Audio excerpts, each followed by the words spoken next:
এই যে ফারুকী কোথায় ঝামেলা করছে, ভুলটা করছে। আমার মনে হয় ফারুকীও বুঝতে পারেনি সে কোথায় ঝামেলা করছে। আসেন আপনাদের দেখাই দিই, ফারুকী আপনিও দেখেন। আমরা আগে ফারুকীর স্ট্যাটাসটা দেখি। হ্যাঁ, পড়ি একটু। হিন্দু নাম প্রসঙ্গে আজকে একটা ঘটনা বলি।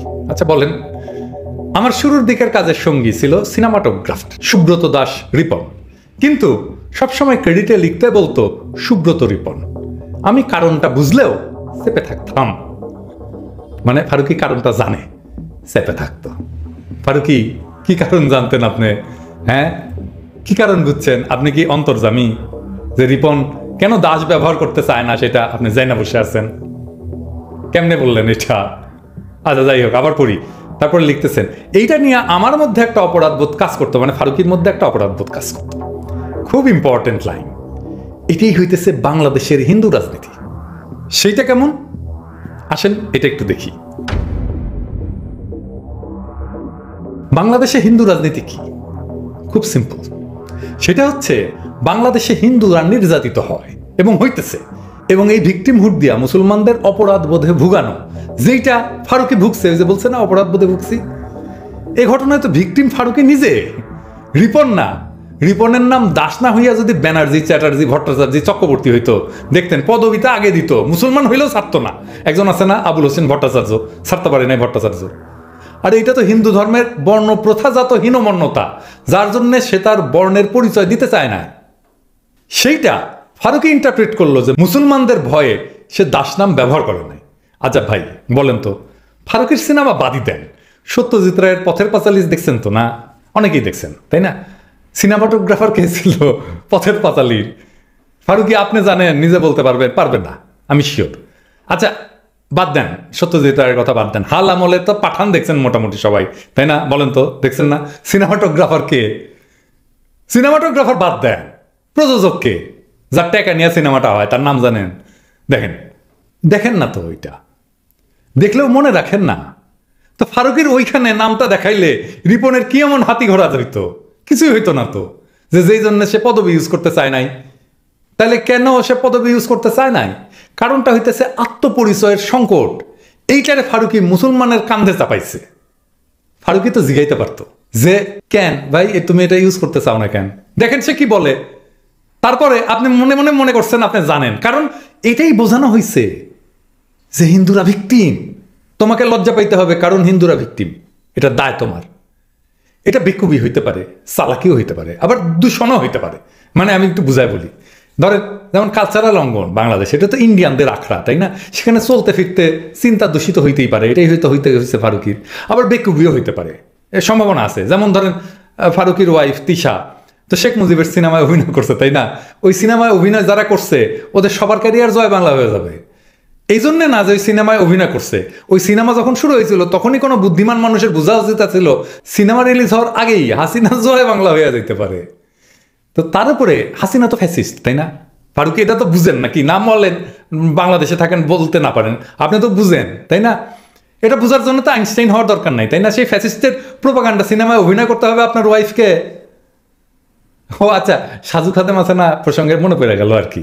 ওরে নিয়ে একটা পরিকল্পনা আছে আমার। হ্যাঁ, সাজু খাদেম কইবে যে ওই যে জিয়ার চরিত্র অভিনয় করছিল না, ওই যে তো ওই সাজু খাদেম কইবে যে আমি তো অভিনেতার টাকা দিলে চরিত্র বলবে সেটাই করবো। জি, সেজন্যই তো আমার তোমার জন্য বিশেষ ব্যবস্থা। না সর থাপ্পড় মারবো না, আমি শান্তিবাদী লোক। আবার আমার সর খাইয়া যদি তোমার নেত্রীর মতো কান ঠসা হইয়া যায় সে সম্ভাবনা আছে, তাহলে তো মুশকিল, তাই না? তোমারে দিয়া একটা মুজিবের ক্যারেক্টার করবো, ওর স্ক্রিপ্ট লিখবো আমি। হ্যাঁ, টাকা ঢুকা দিব ভালোই। ওইটা দেখা আওয়ামী লীগেরা রাগে সিরবির করবে, আমারা তো কিছু করতে পারবে না। আমি তো প্যারিসে থাকি, ক্ষমতায় থেকেই কিছু করতে পারলো না, আর ক্ষমতা ছাড়লে তো কি করবে জানেনি তো। আচ্ছা আর কইলাম না তো, সাজু খাদেম আমার ভাগেরটাও দিয়ে দিবে আর কি। তো এখন সাজু খাদেম তুমি তো টেকা নিয়ে করছো জিয়ার ক্যারেক্টার, তাই না? তোমার তো কোনো দোষ নাই, তাই না? টেকা নিয়ে মুজিবের ক্যারেক্টারও করবা না? তো আমি স্ক্রিপ্ট লিখলে না কেঙ্কা স্ক্রিপ্ট লিখবো বুঝতেই পারতেছো তো, রেডি হও। যাই হোক, ফারুকী প্রসঙ্গে আসি আবার। আচ্ছা ফারুকী, আমি ধরে নিলাম যে বাংলাদেশে হিন্দুরা নির্যাতিত, সেই জন্য কি আমাদের ইসকন আনন্দকে সাপোর্ট করতে হবে? বাংলাদেশে বিজেপির মিশন চালাইতে দিতে হবে যেহেতু হিন্দুরা নির্যাতিত? মানে ফিলিস্তিনে একটা জায়নবাদী রাষ্ট্র বানাইতে দিতে হবে ফিলিস্তিনিদের তারাইয়া, যেহেতু হলোকাস্ট হয়েছে, তাই না? এটাই বাংলাদেশে হিন্দুদের রাজনীতি। আমি ভিকটিম, তুমি সারাক্ষণ লজ্জিত থাকো। তুমি যদি লজ্জিত হও তাহলে তোমার মুসলমানি চিহ্ন নিয়ে লজ্জিত হও, তোমার ধর্ম নিয়ে লজ্জিত হও। তখন ফারুকি বলবে, তো মহারাজ এই অনন্ত পাপ থেকে আমাদের মুক্তি নেই? তখন বলবে, হ্যাঁ মুক্তি আছে বৎস, তুমি অসাম্প্রদায়িক হয়ে যাও। সেটা আবার কি মহারাজ? ফারুকি জিজ্ঞাসা করবে।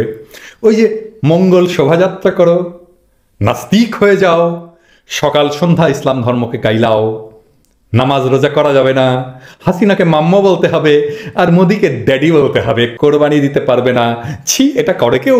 আহা, প্রচুর লজ্জা পেতে হবে, লজ্জায় লজ্জায় মরে যেতে হবে।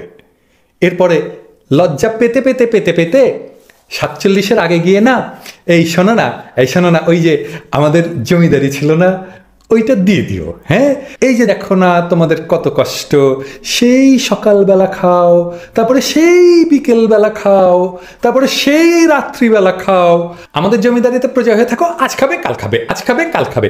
ঠিক আছে না ফারুকি? সাবেক স্বৈরাচারী শেখ হাসিনার শাসনামলে রীতিমতো নাজেহাল দেশ ও দেশের মানুষ। আইসিইউতে থাকা রোগীর মতো দেশের অবস্থাও যখন করুণ, তখন বাধ্য হয়ে রাজপথে নামে এদেশের ছাত্র জনতা। অবশেষে সকল শ্রেণীর পেশার মানুষের সর্বাত্মক আন্দোলনে যুগান্তকারী পতন ঘটে স্বৈরাচারী শেখ হাসিনার। আর তার সাথে যুগ হয়েছে ডক্টর ইউনূসের বিতর্কিত উপদেষ্টা পরিষদ। কারণ যারা স্বৈরাচারের দূষর আওয়ামীপন্থী হিসেবে সর্বমহলে পরিচিত, তাদেরকেই আশ্রয় দেওয়া হচ্ছে এই রঙ্গমঞ্চের চেয়ারে। নতুন করে যুগ হয়েছে ফ্যাসিস্ট হাসিনার অন্যতম চাটুকার বহুল বিতর্কিত নাট্য নির্মাতা মোস্তফা সরোয়ার ফারুকি। ইতিপূর্বেও আসিফ নজরুল সহ অনেককেই নিয়ে বিতর্ক রয়েছে। তার মধ্যে বিতর্কের নতুন সংস্করণ আওয়ামী লীগের প্রতিষ্ঠিত এজেন্ট ফারুকি।